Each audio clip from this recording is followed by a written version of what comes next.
When I think of Glenn Folk, I think of loud.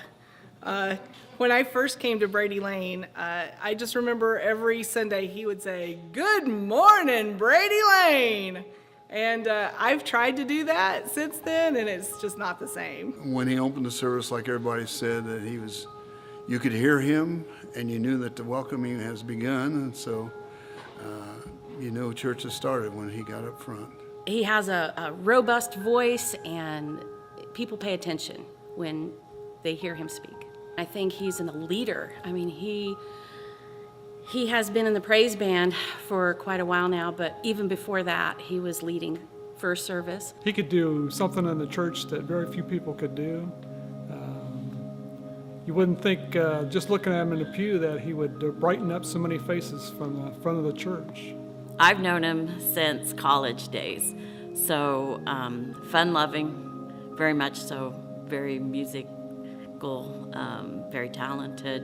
Talented and an awesome singer, and did worship service just amazing. He's just so talented and just, loves music, and it's his heart.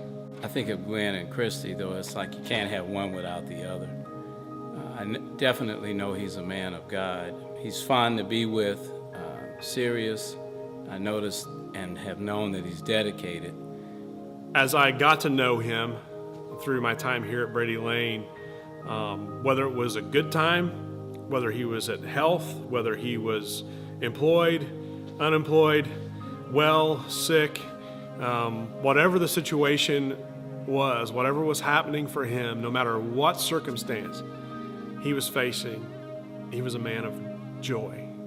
If it had to be one word, I would say dad. I sometimes joke and say that Mr. Glenn is my Caucasian daddy. He would just talk to me, and he never was judgmental or anything like that. He's just a very calm person, very reassuring person. If you're stressed out or under any kind of situation, anything at all, but he's just a very calming person to be around, to sit with, to talk to. He's funny, and he knows the right things to say and when to say those things. I went to a wedding reception of a fellow co-worker, but it happened to be the same hotel where Glenn worked. And I left the reception early, and Glenn was out there standing, so I talked to him for 5-10 minutes. And it just reminded me that we have a better connection with people from church than we do with the world. There's something that we all understand together that we don't really communicate too well, but we know there's a connection that we have that the world doesn't have. And I remember that meeting.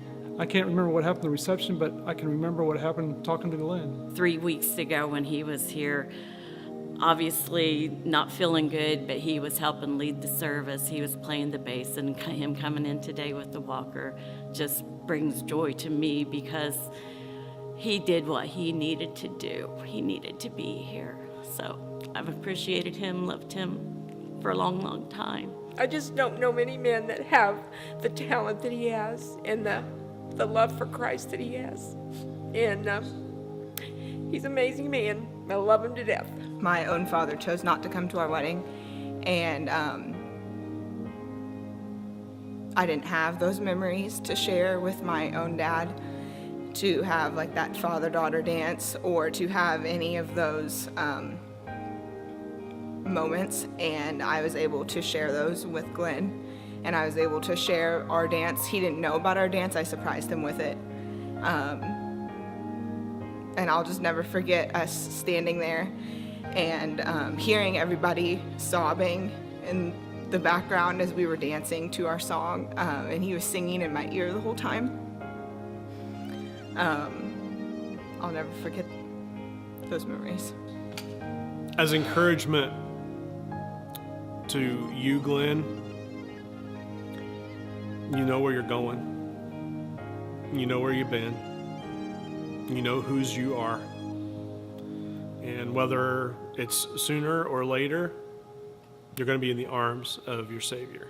And I can't wait to see you standing along the road as we enter in. And I know you'll be clapping for us all the way. To the family, no matter what happens, no matter when it happens, you're not alone. Not only is your Savior with you, but your church family is with you.